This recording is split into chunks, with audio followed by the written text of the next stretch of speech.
Hey, everybody. You are about to hear a brief retelling of the movie Don't Worry, Darling. Enjoy the movie. Victory is a business town amid the Californian desert in the 1950s where happy families enjoyed beautiful lives. Every morning, the men leave for work at Victory headquarters outside of town, while the housewife stays at home and practices ballet with their teacher Shelley. The women are not permitted to inquire about their husbands' jobs, and they are not permitted to visit the headquarters. Alice and Jack are one of these many happy couples.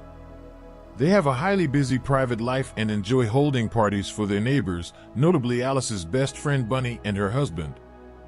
The pair also has a favorite tune, which Alice enjoys humming while completing her duties.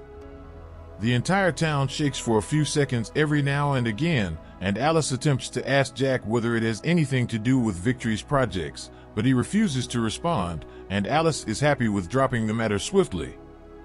Bunny and Alice watch a bunch of guys in red jumpsuits assist the new neighbor relocate one afternoon after ballet while chattering about their friend Margaret missing class, which isn't unexpected since Margaret has become the town's pariah due to a mystery occurrence. Later, Alice is in her garden when she suddenly notices Margaret standing in her backyard with a toy plane in her hands and her eyes closed because apparently she's having a weird vision of a pair of eyes opened in the dark. Alice doesn't know what to make of her and ignores it. While preparing dinner, Alice notices that all of the eggs in her carton are suspiciously empty, but she quickly forgets about them as her dish starts to burn in the oven. A few days later, Alice is at Shelley's house, humming her tune, when Bunny urges her to stop since she is weary of hearing it. Alice realizes she has no idea what music it is, but it has been stuck in her brain for a long time. Strange pictures arise in front of Alice's eyes while the tune plays in her thoughts, but she quickly forgets about them when Bunny distracts her. The party is paused for a moment by Shelley and her husband Frank, the Victory CEO, to offer a speech to welcome the new neighbors into town. Margaret interrupts the speaker, wondering why they're here when they shouldn't be. Her husband whisks her away, but the atmosphere has turned uneasy, so Frank takes over the talk to remind everyone that they're here to change the world by constructing a little community centered on safety and order. After that, Alice is still concerned about Margaret and goes seeking for her, only to find her in her house being given medicine by her husband. Margaret attempts to explain to Alice that she isn't okay, that she's had awful nightmares, and that they're concealing her there, but her husband shuts the door to keep Alice out. Alice returns to the party and discovers Jack repairing his tie in Frank's room. To her surprise, Jack begins flirting with her immediately away. When Frank appears and begins studying them in an unusual manner, he quickly leaves without saying anything, and Alice never tells Jack about it. The following day, Alice and her pals are out shopping when the topic of Margaret comes up. They remark on how strange she's been acting since the accident, but Bunny interrupts and tells them that it wasn't an accident. Margaret disobeyed the only rule they had by taking her kid out into the desert after seeing something, most likely a delusion. When they discovered her, she was alone with her son's toy plane, and they never located the boy, despite Margaret's claims that they took him away as punishment. The earth shakes again, interrupting the women's chat, but they don't react since they're used to it. One of the women wonders if the reports about the men building weapons are genuine, but Bunny cuts her off, telling her that the wives' primary purpose is to support their husbands and not to question them. Later that night, Alice begins to have really strange nightmares, which she can't stop thinking about the next day. She decides she needs some fresh air and boards the trolley, but instead of disembarking at the mall, she remains to take in the beauty of the desert, which the driver finds odd. Suddenly, a plane resembling Margaret's toy appears in the sky and begins to plummet until it crashes in the midst of the desert. There has never been a plane flying above this location before, and Alice wants to investigate, especially because they may require assistance, but the bus driver refuses to take her there since it violates the regulations. Alice ignores the restrictions and wanders deep into the desert until she comes to a hill surrounded by a spiral road. She makes the additional effort to travel all the way up till she reaches a curious dome and begins calling for aid, but nobody replies. Alice is terrified, but she still wants answers, so she approaches the dome carefully until she dares to lay her hands on the glass walls. This action causes her to toss her head back as a succession of strange, unpleasant pictures show in her eyes, and Frank's voice continues to speak about leaving chaos behind. When Alice is finally able to blink again, she is in her bed at home. Alice, perplexed and terrified, enters the kitchen, where she sees Jack attempting to cook in order not to wake her awake. Alice had already returned when Jack returned, but she couldn't remember how. She discusses the plane disaster, only to be told by Jack that there was no crash, because else everyone in town would be talking about it. Alice becomes unhappy and blames everything on terrible nightmares, but Jack distracts her with some reassuring touches and culinary jokes. The following day, Alice is washing the windows as usual when the wall behind her begins to move, pressing her into the glass. Alice is horrified as she attempts to push back, and with the blink of an eye, the wall is back in place because it was only a hallucination. The phone rings at that time, and Alice answers it to hear Margaret inquire whether she saw it. She points out that they're lying to them and that they should go, but Alice can't handle it and quickly hangs up, reminding her buddy that she's not insane. The talk, however, sticks with Alice, and at her next dance lesson, she is surprised to realize that her reflection has transformed into Margaret.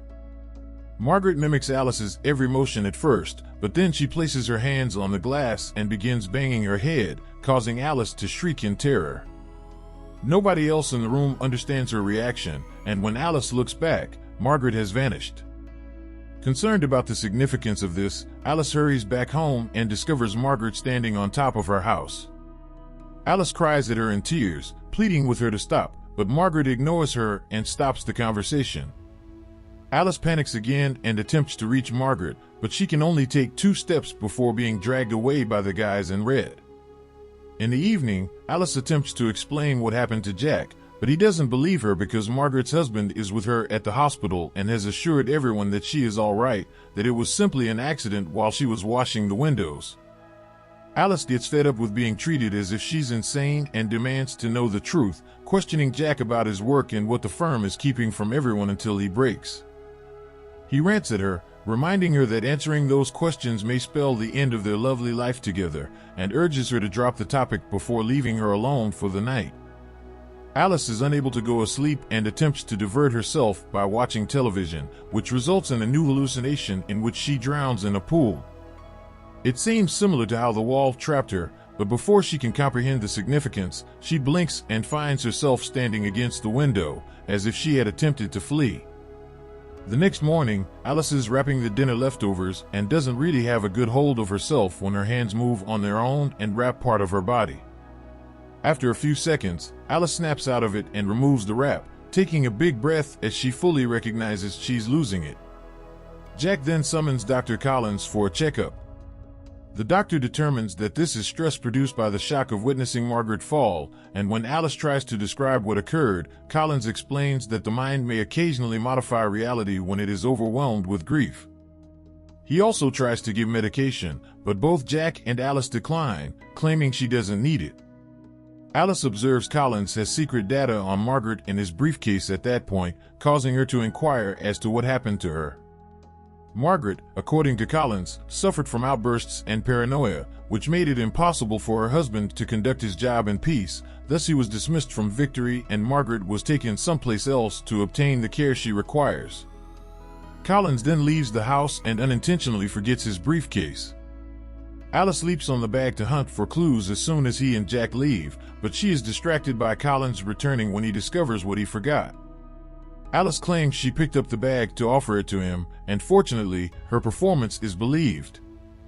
Once the Collins have gone, it is discovered that Alice did steal Margaret's files, but all of the pages have been blacked out.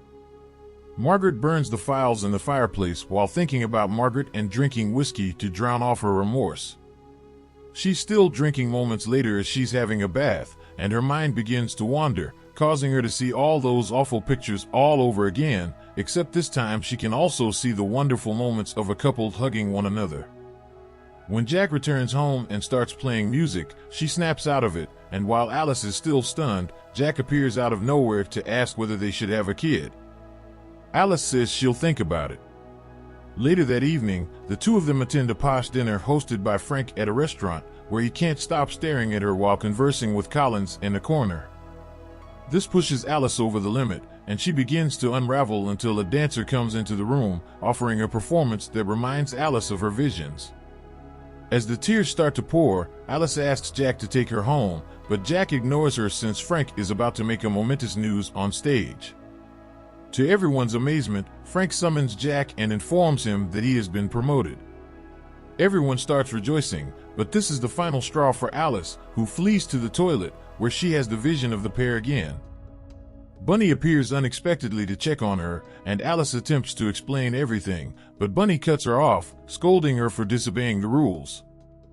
Alice, she believes, is acting like a kid and attempting to spoil her husband's big night, so she has to pull herself together and be a nice wife. Alice had no option but to return to their normal routine and try to forget everything. Jack has a dinner party at his place a few days later, which Frank and Shelley also attend. While Alice is busy cooking, Frank approaches to tell her how much he admires her. He's always wanted someone to push him since great men can only alter history if they're pushed, so he hopes Alice will keep pushing in the future. During supper, Alice chooses to sit at the head of the table rather than allow Jack to do so because she wants to gaze directly at Frank as they eat. When the normal chit-chat begins, Alice pauses it to question the guests about their life before arriving in this town, pointing out how the same few backstories recur among all the neighbors. They are instructed to remember these stories in order for them to forget the true ones, such as what happened to Margaret. Jack attempts to stop Alice, but Frank encourages her to continue, forcing Alice to go on a rant about everything she witnessed and how Frank lies to everyone in order to construct his ideal little world. Frank maintains a neutral expression and informs everyone that Alice is suffering from the same insanity as Margaret, even accusing her of being in his bedroom. Everyone is tense, and Shelley snaps, accusing Alice of making a disturbance and insulting her husband before standing up and leaving. All of the other guests follow her out, and as Jack goes to unlock the door, Frank remains to tell Alice that he expected more from her before departing. Alice is enraged, and she cracks again when Jack returns and accuses her of attempting to destroy his big night.